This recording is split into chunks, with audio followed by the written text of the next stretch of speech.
Welcome to Enigma of the Unknown. Today, we'll be diving into one of the darkest and most chilling corners of history, the horrifying mass murders that took place on Thanksgiving Day. It's a day when families and friends typically gather to give thanks and share joy. But in these cases, the holiday turned into a blood-soaked nightmare filled with absolute terror. Brace yourselves, because today's story is not for the faint-hearted. First case.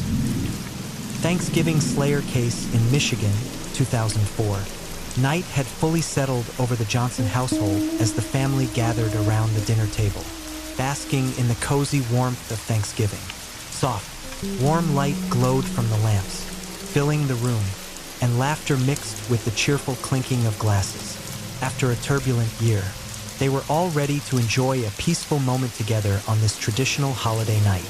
But in that warm atmosphere, something felt off. Every time the conversations paused, they could hear the cold wind outside the window, whispering like a dark omen.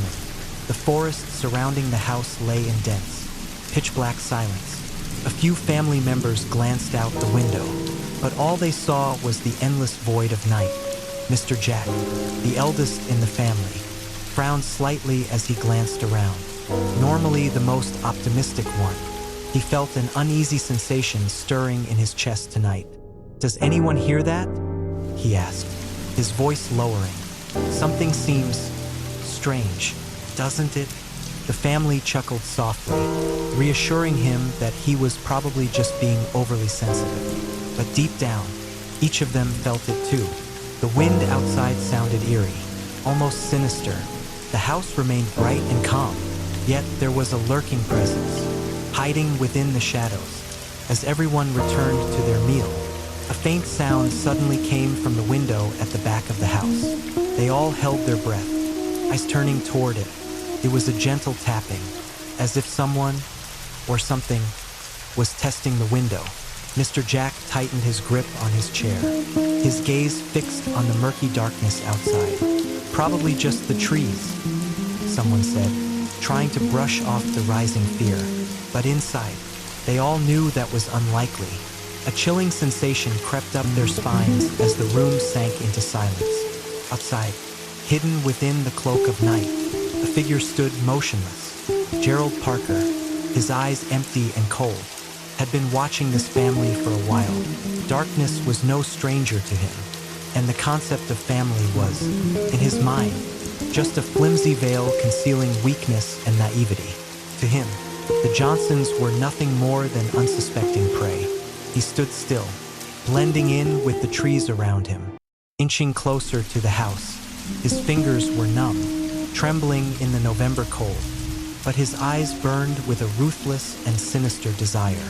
Gerald was ready.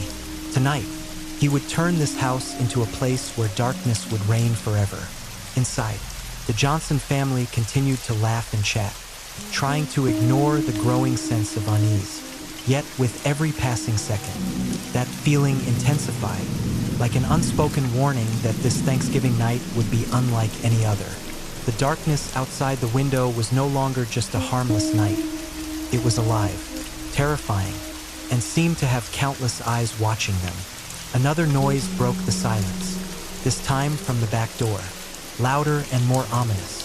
The family stopped eating, their eyes filled with worry as they looked toward the door. Their hearts pounded with fear as the sense of dread engulfed them. They had no idea that outside, cloaked in the thick darkness, Predator had arrived, bringing with him a terror they had never imagined. Thanksgiving was supposed to be a time of peace and togetherness, but for the Johnson family, it was about to transform into a living nightmare. Gerald Parker had reached their door.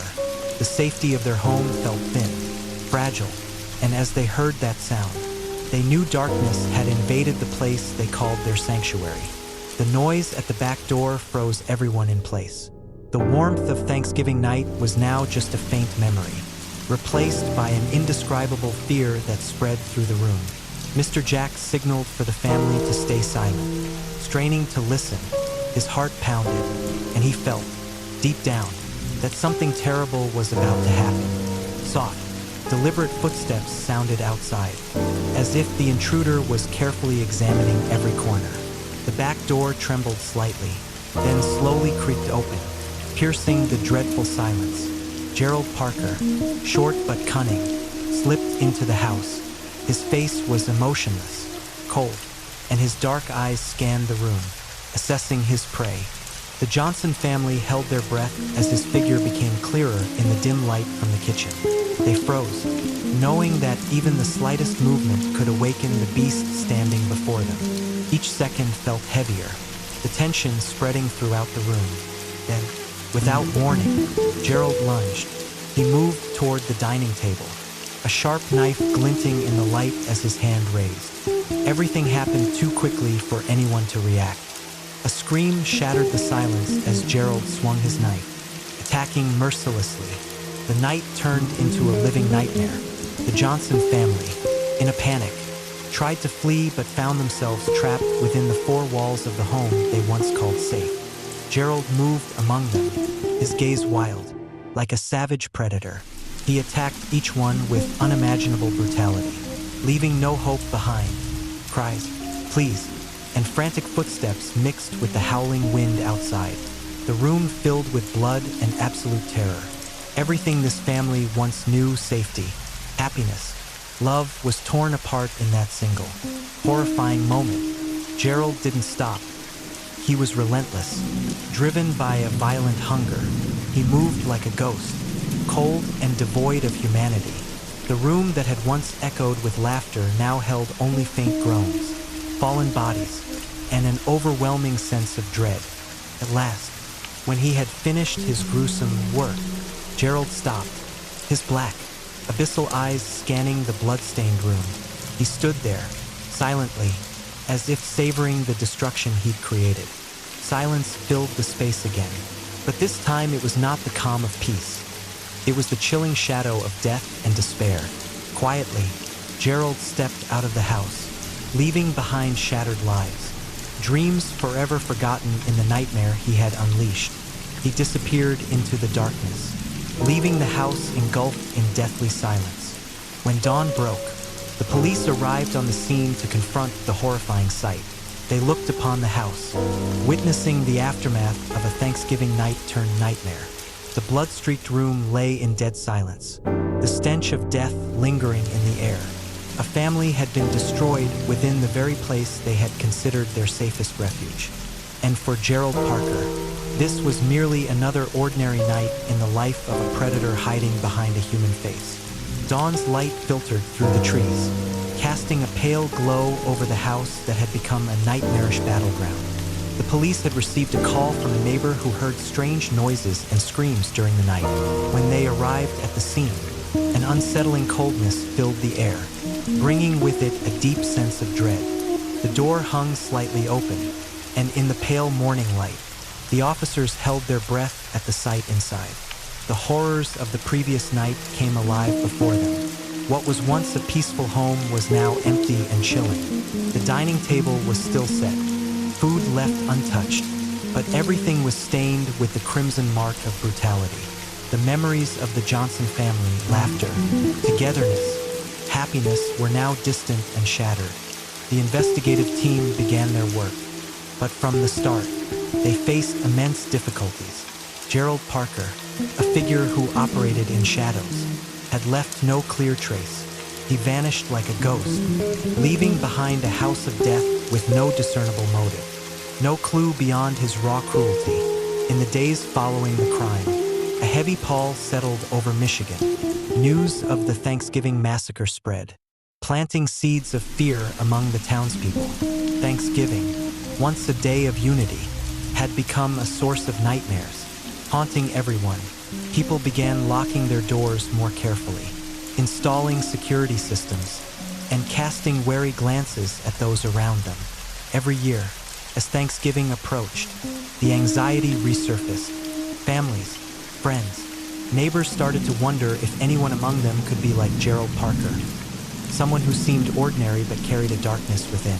Suspicion and fear lingered over the community, transforming gatherings into challenges of trust and vigilance. Years passed, and the investigation remained stalled.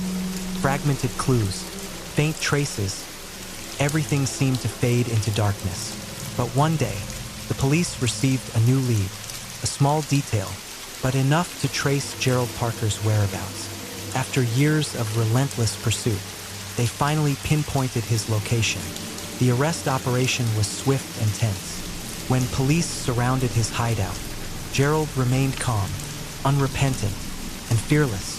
He simply stood there, staring directly at those there to capture him with an icy gaze, as if all his actions were justified. Without shame, during the interrogation, the truth slowly surfaced. Gerald confessed to his crimes, recounting the moments he slipped into the Johnson house, watched the family, and turned them into prey. He spoke of the thrill he felt at seeing the terror in their eyes, the satisfaction as he tore their lives apart with his ruthlessness. There was no reason, no specific motive, just the sheer pleasure of destruction. News of Gerald Parker's arrest spread, and the Michigan community breathed a collective sigh of relief. But that relief was short-lived, for even though the murderer had been caught, the darkness he had brought lingered, that unsettling feeling, the endless anxiety that returned every Thanksgiving, was still there. The ghost of Gerald Parker remained in their memories, a reminder that safety was only a fragile layer easily torn away. Thanksgiving nights were never the same again. Families in Michigan now gathered with unease, glancing out the windows when the wind howled, as if reminded that something might still be lurking in the shadows. They could not forget the massacre, could not forget that Gerald Parker had existed, nor that any one of them could have been a victim. Gerald Parker's case became a terrifying tale told each Thanksgiving, a warning to all. Though he had been captured, his specter, the fear and loss he left behind, continued to haunt those who survived the nightmare. And each Thanksgiving in Michigan carried a chilling atmosphere, as if Gerald Parker still lingered somewhere in the cold, dark night. Case number 2. The serial murder of Christopher Vaughn, 2007. Thanksgiving morning of 2007 dawned with a faint light filtering through the bare trees. Stretching across the quiet country road, the Vaughn family was preparing for a picnic, a day of joy and togetherness. In the kitchen, Kimberly Vaughn busied herself packing food while the laughter of her 3 children echoed through the house, filling the space with warmth and happiness. Christopher Vaughn stepped into the kitchen, glancing at the scene with an unreadable expression, his gaze cold, almost distant. He smiled, but the smile was thin as mist, failing to reach his empty eyes. "Are you ready?" he asked in a flat tone. Kimberly nodded, offering a gentle smile, unaware that today would be the last time she and her children would see the morning light. As the family stepped outside to the car, the air was brisk, but the 3 children were brimming with excitement for the trip. Their cheerful voices drowned out the eerie silence of Vaughn, who quietly took his place in the driver's seat, checking every detail on the dashboard with an obsessive focus. Kimberly sat beside him, smiling lovingly at their children, not noticing Vaughn's hands gripping the steering wheel so tightly that his knuckles had turned white.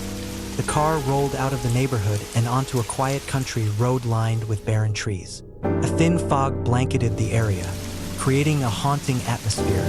Kimberly tried to make small talk with her husband, but Vaughn only responded with curt nods or cold ahas. Occasionally, his eyes flicked toward the children in the rearview mirror, not with the affection of a father, but with a sharp, evaluating gaze, a look that was piercing and full of mystery. On the deserted road, no other cars passed by. Only the sound of the wheels rolling along the pavement and the soft whisper of the wind outside the window broke the silence. A chill seemed to fill the car, making Kimberly shiver slightly. She sensed that something was wrong, though she couldn't put it into words. "Is everyone okay?" she asked softly. Glancing back at the children, they nodded innocently, their smiles wide, blissfully unaware that this journey would forever change their lives. Suddenly, Vaughn turned onto a side road with no trees, an isolated stretch shrouded in thick fog.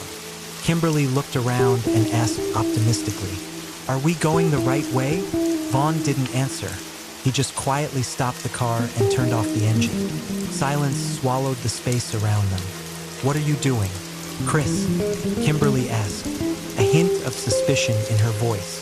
Vaughn remained silent, slowly opening his door and stepping out, walking around the car as if inspecting something. Kimberly felt her heart rate quicken, the sense of unease growing stronger. When Vaughn got back in the car and sat in the driver's seat, his gaze had turned icy and terrifying. He looked at each person in the car, his wife and 3 children. His eyes no longer held the warmth of a husband or father, but the detachment of a stranger. Devoid of any empathy, Kimberly looked into those eyes, and a chill ran down her spine. "Chris, what's going on?" she asked, her voice trembling. But Vaughn didn't answer. He simply smiled, a hollow, empty smile, and then looked out the window, as if listening for some invisible sound in the stillness of Thanksgiving morning.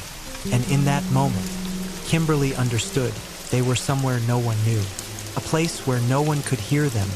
The car sat still in the thick fog, with only the faint sound of wind whistling through the bare branches. Kimberly's heart pounded, her unease growing stronger by the second.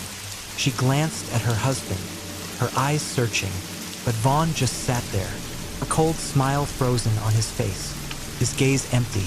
Suddenly, Vaughn reached down to the seat and slowly pulled out a glinting object, a gun.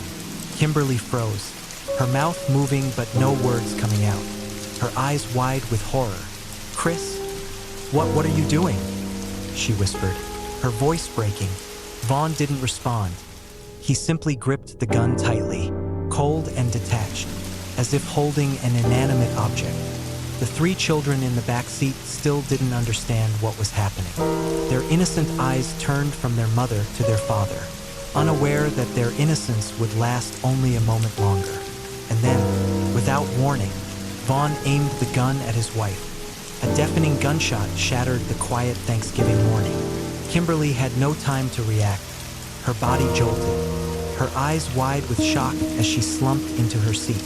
Bright red blood trickled from her body, dripping down onto the upholstery, staining every seam.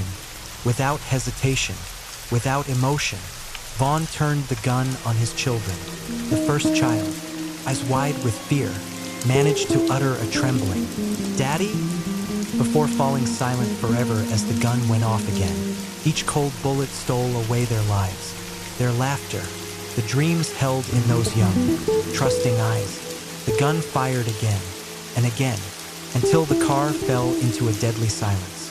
Those innocent souls, those children who had no idea that Thanksgiving, a day of family togetherness, would become a day of eternal separation. In the final moments of Kimberly and her children, perhaps they saw the unimaginable, the ultimate betrayal by the person they trusted most. Outside, the fog enveloped the scene, hiding the horror within the car, as if nature itself was an accomplice to Vaughn's monstrous crime. But for him, the nightmare was not yet over. He needed to stage the scene. Vaughn calmly lowered the gun, took a deep breath, and began meticulously staging the crime scene. He inflicted a few minor wounds on his own arm, using his blood to create fake evidence meant to obscure the truth. He rearranged each body, deliberately creating chaos inside the car to make it appear as if an outside attacker had struck. His gaze was cold and steady, like that of someone who was all too familiar with death, showing neither fear nor remorse. Once he had crafted the scene to his satisfaction, Vaughn stepped out of the car and carefully called emergency services, feigning panic, muttering about a mysterious attack. He claimed that his family had been attacked by an unknown assailant, and that he had narrowly escaped death. His performance as the sole survivor of the massacre was complete. When the police arrived, they could hardly believe the scene before them. Inside the car, Vaughn's wife and 3 children lay lifeless, the innocent faces of the children now devoid of any trace of life. The sight was so horrific that several officers had to fight to hold back their emotions. For this massacre had taken place on Thanksgiving, the day families should be safe and together. The police listened to Vaughn's account as he posed as a victim, struggling to tell his story with feigned clumsiness and tears in his eyes. But from the start, the investigators sensed something was wrong.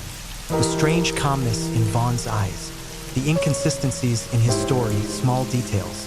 Yet each one sparked a fierce sense of suspicion within the investigators. The blood-stained car, the chilling silence, and the image of a father sitting outside with a false expression of despair. All of it painted a picture of a predator who had just completed his brutal feast. No one could have imagined that the man sitting before them, the one coolly recounting his tale, was the killer who had taken his own family's lives. As the police approached the scene, their faces bore the weight of horror. The car sat parked on the roadside. Inside were the motionless bodies of Kimberly and the 3 children. An eerie silence filled the air, as if even nature held its breath before this tragic scene. Vaughn sat outside the car, leaning against the door with a weary expression and a blank face. His hand clutched tightly over the small wound he had inflicted on himself, as if he had just lived through a nightmare. The police quickly secured the area and began gathering evidence. Vaughn recounted his story, claiming that a stranger had attacked the family while they were en route to the picnic. He tried to paint a picture of chaos, detailing his struggle to save his family but ultimately failing. Yet, from the way he spoke, investigators sensed something was wrong. There was an unnatural calmness in Vaughn's voice, a chilling indifference that was inexplicable for a father who had just lost his wife and children. The investigators scrutinized every detail, from the positions of the bodies to the marks around the car. They noticed many inconsistencies with Vaughn's story. There were no signs of gunfire from outside, and the trajectory of the shots indicated that the shooter had been sitting inside the car. This raised suspicions that Vaughn's story was merely an elaborate fabrication. With each round of questioning, Vaughn's story began to unravel. When asked about minor details, he started to falter, his eyes betraying unease as if he were cornered.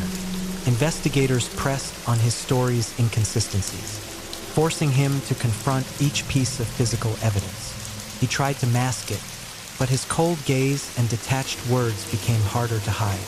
As they continued gathering evidence at the scene, a crucial discovery emerged. The bloodstains on the seats and floor of the car all pointed in one direction, from the driver's seat. Furthermore, there were no signs of an outside attacker. As Vaughn claimed, fingerprints, shoe prints, and traces around the car all pointed to Vaughn alone. The gun, although clean, still bore evidence linking it as the murder weapon.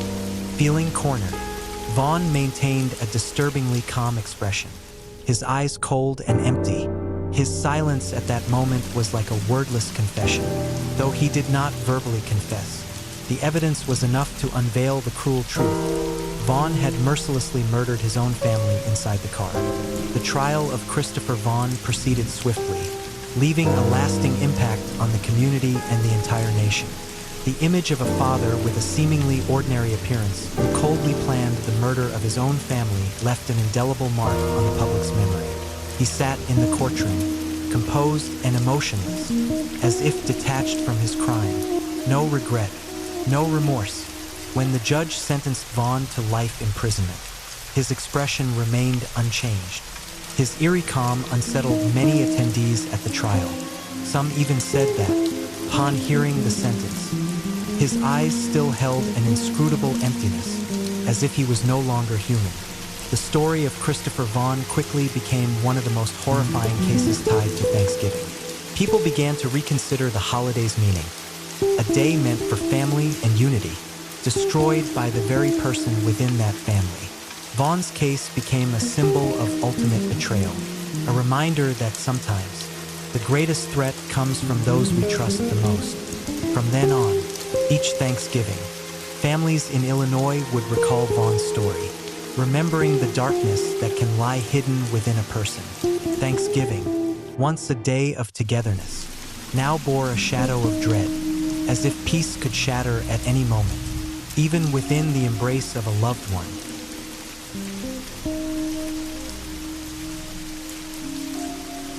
Case number 3.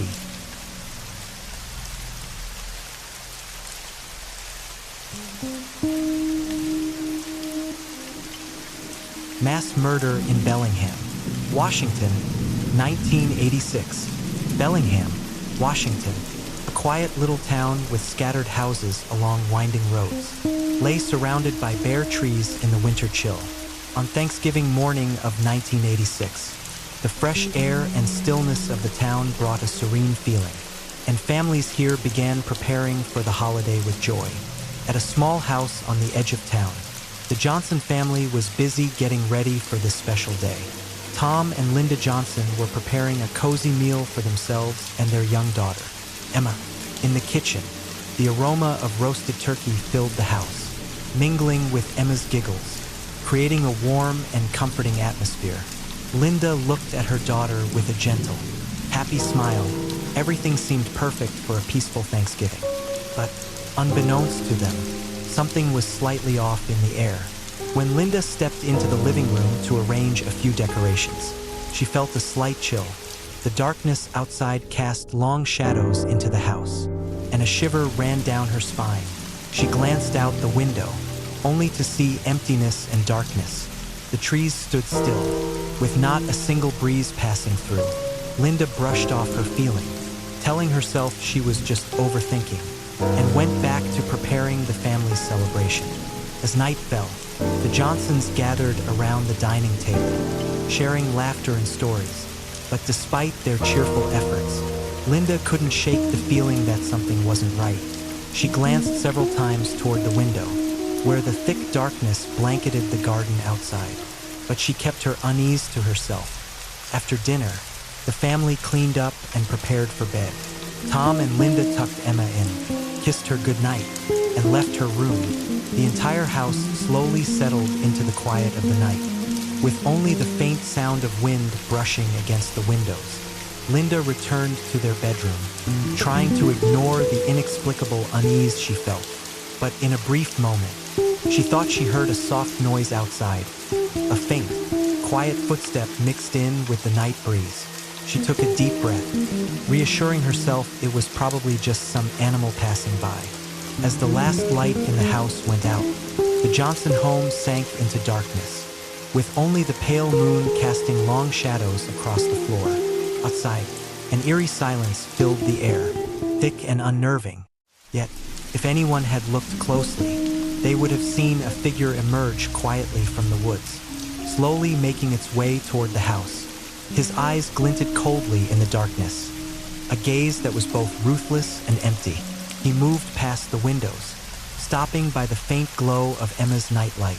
While the Johnson family lay deep in sleep, an unknown presence, a stranger whom no one knew, stood right outside their door, silent and patient. And in the dead of Thanksgiving night, he waited for the perfect moment to bring darkness and terror into this peaceful home. The atmosphere inside the Johnson house had grown cold and deathly silent. Outside, the dense darkness enveloped everything, and the shadow of the stranger stood still, blending seamlessly into the night. He stood there, watching the house, waiting, his cold eyes scanning every shadowed corner through the window. Once he was sure everyone was sound asleep, he began his grim task. The intruder moved quietly toward the kitchen window. Without a sound, he pried it open, hoisting himself through like a ghost. He moved deftly, each step slow and deliberate, as if he knew every hidden corner of the house. The wind howled faintly through the crack in the door, as if joining in his ominous presence. His first target was Tom Johnson. Tom was fast asleep, blissfully unaware of the intruder in his home. The stranger slipped into the bedroom, his shadow falling over Tom's bed, cold eyes fixed on the unsuspecting man, fast asleep, unaware that his nightmare had arrived. Suddenly, the attacker lunged forward, a gleaming knife in his hand. Tom woke in excruciating pain as the blade plunged into him. He struggled, but the relentless strength of his attacker pinned him down. The air in the bedroom shifted, thickening with the metallic scent of blood. Tom's weak, faltering sounds were swallowed by the darkness. His screams never made it past his lips, leaving only a chilling silence behind. Linda woke to a strange feeling, a chill creeping down her spine. But before she could grasp what was happening, she saw the intruder standing right by her bed, his gaze empty yet brimming with brutality. Linda tried to scream, but he lunged forward, covering her mouth with an icy hand, pulling her into the darkness. She fought back, but his strength was overwhelming. In her final moments, Linda felt only despair, realizing there was no chance to save herself. Meanwhile, Emma, their young daughter, lay sleeping in her room, blissfully unaware that her parents had just been murdered in the home she thought was her safest haven. The door to Emma's room creaked open, and the shadow of the killer slipped inside. As silent as a deadly wind, he approached her small bed, gazing down at her innocent face as she lay deep in slumber. In his cold, vacant eyes, there was no trace of compassion or remorse, only chilling indifference. His hand touched Emma's blanket, gently pulling it back. She stirred slightly, her eyes groggily fluttering open. But before she could register what was happening, a powerful hand clamped over her mouth. In that fleeting instant, her scream was swallowed by the darkness. The nightmare Emma couldn't yet comprehend had become her reality, and the room sank into deathly silence. With the slaughter complete, the once cozy house was now a bloody battleground. The killer stood in the middle of the room, silently admiring his horrific work. There was no hint of emotion, no sign of remorse, just calm composure. As though this was something he had done countless times before, he quietly left the house, moving as silently as when he had entered. The kitchen door shut behind him, and darkness reclaimed the home. He stepped out into the night, and within minutes, his figure had vanished into the darkness, leaving behind memories of terror that could never be erased. When dawn broke, light spilled over the blood-stained walls of the house, revealing the horror of the killer's actions.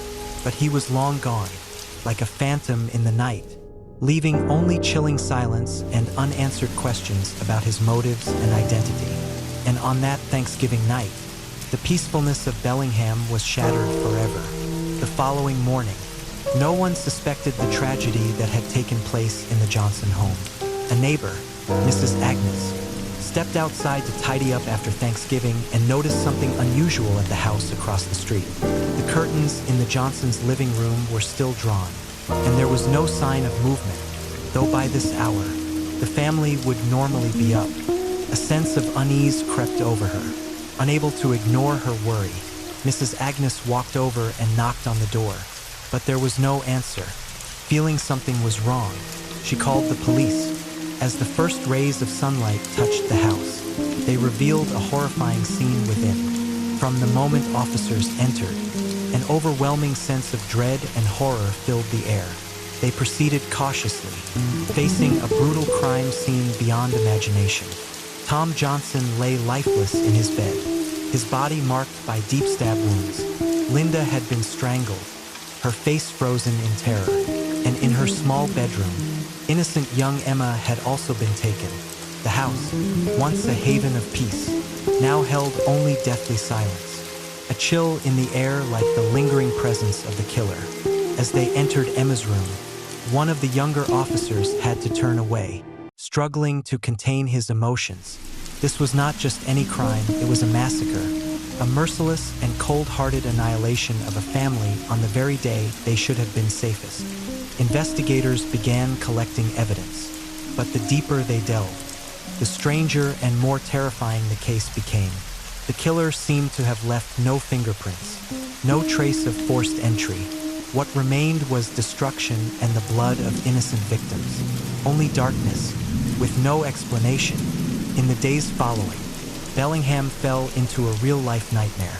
No one knew who the murderer was or whether he bore a grudge against the Johnson family or had simply chosen their home at random. All the townsfolk knew was that they lived among a ruthless killer, an invisible specter who could strike at any time. The investigation dragged on for months, yet every effort seemed to lead to dead ends. No clues, no answers, just a spreading sense of fear. Bellingham residents began to feel unsafe even within their own homes. Families locked their doors, added fences, and forbade children from going outside after dark. A heavy atmosphere settled over the small town, keeping everyone on edge. Each year as Thanksgiving approached, fear resurfaced, like a wound that had never fully healed. People couldn't erase the memory of that horrific night, and the Johnson family's case became a haunting tale told every holiday. A reminder that safety is only a fragile illusion. Darkness still lingered somewhere in town, and everyone secretly feared the killer had never truly left. He was merely waiting, like a ghost lurking in the night, ready to return at any moment and unleash terror once more upon their peaceful lives. With the case unsolved, Bellingham residents continued to live under the shadow of that haunting memory, afraid that the killer remained free, perhaps still hidden within their own small community, ready to strike on Thanksgiving or any day he chose. Case number 4.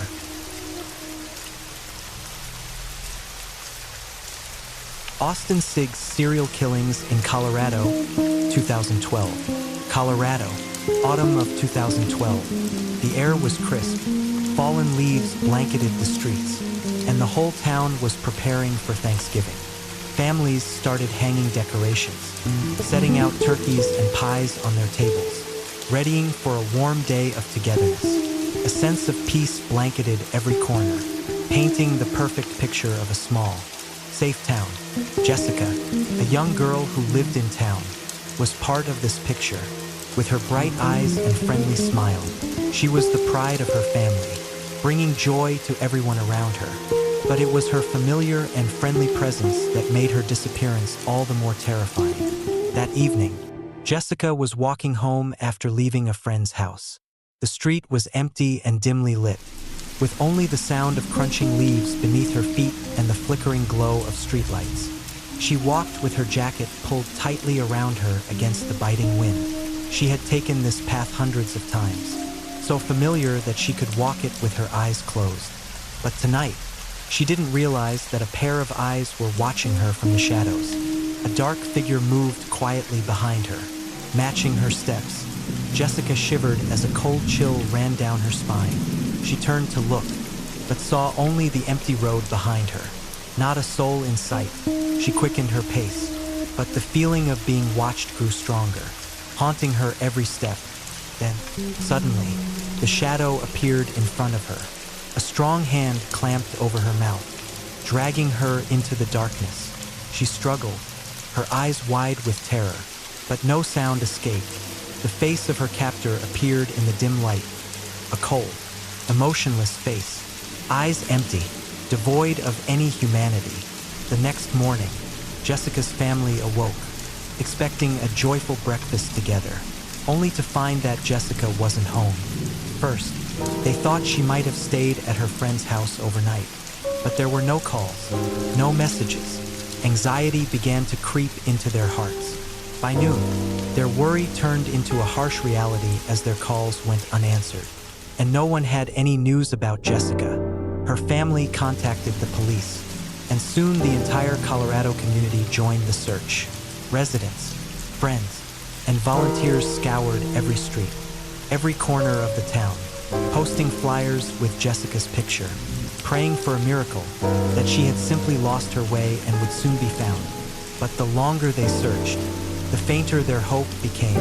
The road where Jessica had disappeared turned into a haunting place for anyone who walked by. No clues, no signs of her presence since she had left her friend's home. The police tried to reassure the family and the community that they would find Jessica. But in everyone's hearts was a growing fear that the person behind her disappearance was no accident or simple mistake. Someone or something was lurking in the shadows of this peaceful town. The people of Colorado began living in a state of unease, haunted by the thought that a predator might be hiding among them, watching every step they took. Like an invisible shadow, Jessica's disappearance became an unhealed wound, a frightening mystery staining the perfect picture of this small town. The search for Jessica quickly turned into a large-scale investigation. Local police, along with volunteers, scoured every inch of the area where she had disappeared, combing through nearby forests and desolate spaces. The once peaceful town was now steeped in tension and darkness. Jessica's picture, with her bright eyes and radiant smile, was plastered everywhere on utility poles, shop windows, and bus stops, serving as a constant reminder that the town had lost its sense of safety. A week passed, and hope dwindled as no trace of Jessica was found, until one late afternoon, a police officer discovered a small bracelet, Jessica's bracelet, lying among dry leaves at the edge of the woods. No one knew how it had ended up there, but this discovery urged the search team to intensify their efforts. Unease and terror began to spread.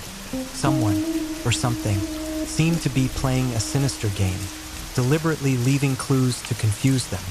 As investigators dug deeper, they found more disturbing signs. A few of Jessica's personal items turned up one by one, as if someone was intentionally leaving them behind to lead them on a wild chase. Strange footprints appeared along the trails but vanished suddenly, leaving no indication of where they went. Each clue, each trace, seemed to lead them into a shadowy unknown, making them feel as if the culprit was skillfully guiding them, filling every step with dread. The townspeople began to feel afraid and suspicious of one another. Conversations that started with words of comfort and encouragement turned to wary glances and whispers about the possibility of the perpetrator living among them. Families started locking their windows and doors, keeping their children indoors after dark, and people avoided walking alone at night. Every day that passed without news of Jessica deepened the haunting fear within everyone's minds. Rumors spread quickly. Stories of strange sounds heard at night, shadowy figures glimpsed outside windows, a dark shape lurking in the town's hidden corners. It felt as though Jessica's ghost and her abductor's sinister presence lingered in the air, spreading an endless fear. Some began to claim they had seen a strange teenage boy loitering near where Jessica disappeared. Rumors of this mysterious boy grew, yet no one knew exactly who he was. The police had fragments of leads, but no solid evidence. Everything seemed to dissipate like smoke, leaving only unanswered questions and a sense that they were facing something beyond their imagination. One evening, as the investigation team searched tirelessly, an officer discovered an old backpack hidden in the bushes. Inside were a few of Jessica's belongings, a necklace she used to wear, a small notebook with her handwriting. But the most chilling discovery was a series of scrawled words in red ink. "Find me before it's too late." A shiver ran through the investigation team. No one knew if it was Jessica's desperate message or a cruel taunt from the perpetrator, but clearly, whoever it was wanted them to know he was still there, watching their every move, orchestrating every detail. Somewhere in the shadows of this Colorado town, Predator was lurking, using their fear as his amusement, playing a cat-and-mouse game with the entire community. Little did they know, this nightmare was only beginning, and the perpetrator was preparing to commit even more horrific acts. As the investigation progressed, the police began connecting scattered clues and made a startling realization. A name gradually emerged among the suspects: Austin Sigg, a seemingly ordinary teenager who lived with his mother in a neighborhood near where Jessica had disappeared. Initially, his name was just one of many leads, but his strange behavior and dark past soon revealed a chilling story that left the town shuddering. Austin was a quiet, reclusive boy with few friends. He appeared approachable, but there was always a sense of distance about him.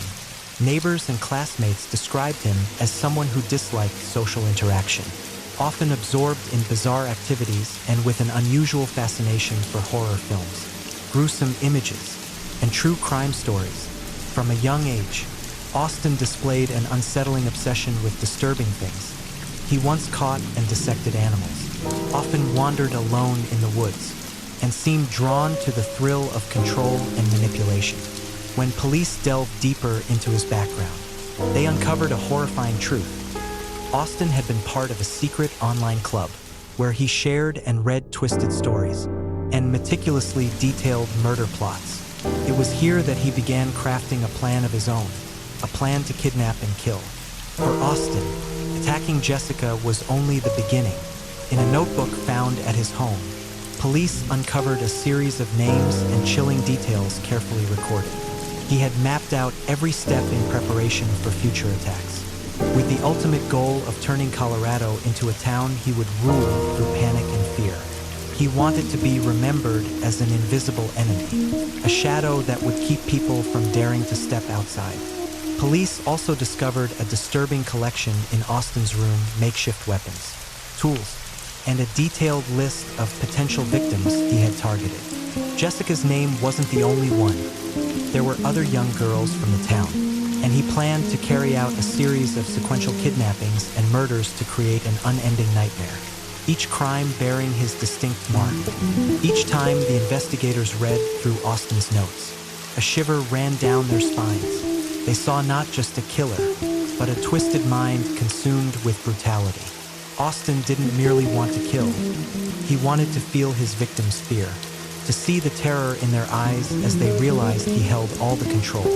For him, murder wasn't just an act. It was a way to assert himself, to manipulate others' lives, turning them into his prey.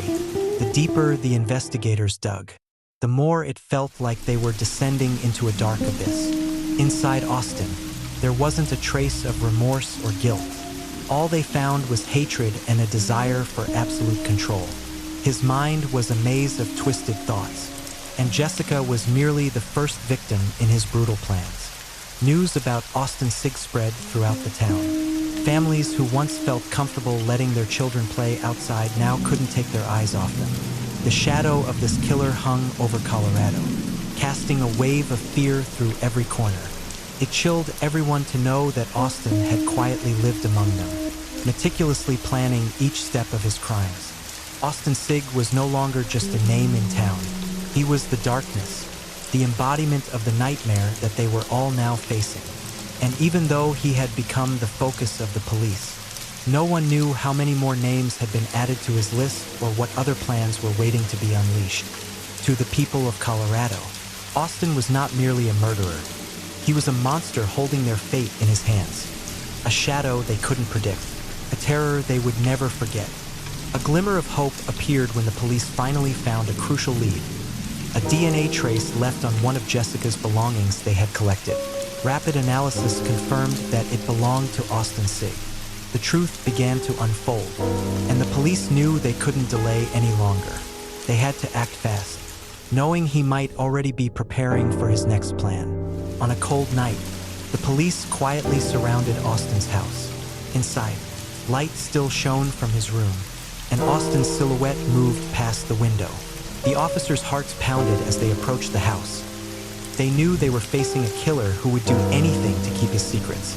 With the support of a special task force, the police stormed into the house. Austin stood in the living room, staring coldly at the strangers invading his space. Showing no hint of fear, he stood there, calm, with a chilling smirk as if he'd known they would come. There was no fear or remorse in his eyes. As he was led away, Austin didn't resist. He followed the officers voluntarily. He lowered his head, seemingly cooperative, but his eyes held a terrifying emptiness. At the police station, the interrogation room was heavy with tension. The officers flipped through his notebook, examining each name and the horrifying details he had recorded, and each revelation sent chills through them. Austin openly confessed to his actions, but the calmness in his voice made everyone's skin crawl. Jessica was just one of them, he said, his voice cold and even. I had plans for many others. They didn't realize they were just pawns in my game. There was no regret in his words, only a twisted sense of pride, as if he were discussing his own masterpiece. He recounted every detail with a disturbing enthusiasm, from stalking his victims to planning every move so he wouldn't be caught. The investigators were horrified as he casually described how he had held Jessica captive, savoring her fear, watching her hope fade with each passing moment. He described each second with a twisted satisfaction, filling the room with an overwhelming sense of horror and anger. There were no tears, no remorse. He was merely an empty shadow, person devoid of humanity. His confessions not only shed light on Jessica's fate, but revealed his elaborate plans for others in the town. He had no intention of stopping after Jessica. In fact, he had already listed more potential victims and planned out the details for each one. The satisfaction and pride on his face as he spoke were unmistakable. In the end, the investigators couldn't hide their anger and revulsion for the person in front of them. One detective, unable to contain himself, asked Austin why he had done this. How could he be so ruthless without a shred of remorse? Austin only smiled, his eyes cold, and replied with a sentence that would haunt them all. I wanted to feel power. I wanted to see the fear in their eyes. And when they're scared, I feel truly alive. His words cast a dark curse over the room, and a chilling silence filled the space. The police realized they were not just dealing with a murderer, but with a true monster. Someone who had lost all humanity and was left only with hatred and a lust for power. Austin Sigg was charged with murder and numerous other crimes, facing a life sentence. But even with him in custody, his shadow remained, lingering in everyone's minds like an unending nightmare. The once peaceful town of Colorado was now haunted by an unrelenting fear, knowing that darkness could emerge from within, and that the monster they feared had been a familiar face all along. As the police led Austin out of the station, his eyes still glinted with a deadly coldness. He smiled one last time, as if bidding farewell to those who had captured him. And that smile stayed imprinted in the minds of everyone who witnessed it. A smile that would forever haunt the town of Colorado, robbing it of peace on Thanksgiving nights. The case of Austin Sigg concluded with a life sentence. But for the town of Colorado, his shadow lingered, a stain that could never be erased. He was imprisoned, but the peace everyone once knew was forever shattered. Thanksgiving, a day once marked by joy and hope, was now tinged with horror and loss. At the final trial, everyone present felt the weight of the case. Families, especially those with young children, couldn't hide their fear and unease. They looked at Austin, once an ordinary teenager, now revealed as a true monster. The emptiness in his gaze sent chills down their spines, and they knew that even with him locked away, his darkness would continue to cast a shadow over their lives. After Austin's sentencing, news of the case spread, not only throughout Colorado but across the entire country. People began piecing together every event, every sign, wondering if there had been a way to stop him sooner. Families who had lived near Austin, people who had interacted with him, questioned if they had missed any warning signs, if there was something they could have done to save Jessica. The sense of guilt and unease haunted them. Each year as Thanksgiving approached, the town was filled with a strange atmosphere. The twinkling holiday lights no longer brought joy. Instead, they served as a reminder of the horrifying events that had taken place. Stories of Jessica and Austin's cold confessions became a cautionary tale. Retold as a reminder, safety should never be taken for granted, and sometimes darkness lurks in the least expected places. Many families began to change their routines. They locked their doors earlier, forbade their children from wandering alone after dark, and remained wary of strangers. Parents reminded their children not to trust anyone blindly, even familiar faces within the town. The fear left by Austin Sigg's crimes transformed the way the town lived. Gatherings became rare, and when people met, their eyes often held suspicion and caution. Every year, on the night before Thanksgiving, townspeople gathered at Jessica's grave to remember her. Flowers and flickering candles lay upon her small tombstone, a tribute to a life tragically cut short. People murmured prayers for Jessica and for their own safety, hoping they would never face another monster like Austin. But deep down, a quiet fear lingered, that Austin might not be the only one, that somewhere, others with twisted minds and dark intentions might be waiting for the chance to spread terror and suffering. Austin Sigg may have been captured, but what he left behind was a haunting mark on everyone's memory, a reminder of the fragility of peace and the boundless cruelty that could hide within a young person, right in the heart of their community. In the end, the town of Colorado never truly regained its peace. The case of Austin Sigg was more than a series of horrific crimes. It was an unbreakable curse, and as night fell each Thanksgiving, his ghost still lingered, haunting the town, chilling the hearts of those who dared to remember him. those are 4 true stories of horrifying Thanksgiving Day murders. Each case serves as a chilling reminder that even on the days that seem the most peaceful, darkness can appear suddenly and mercilessly. If you'd like to hear more terrifying stories like these, don't forget to like, subscribe to Enigma of the Unknown, and hit the notification bell so you never miss a video. See you next time for more mysterious and spine-chilling tales.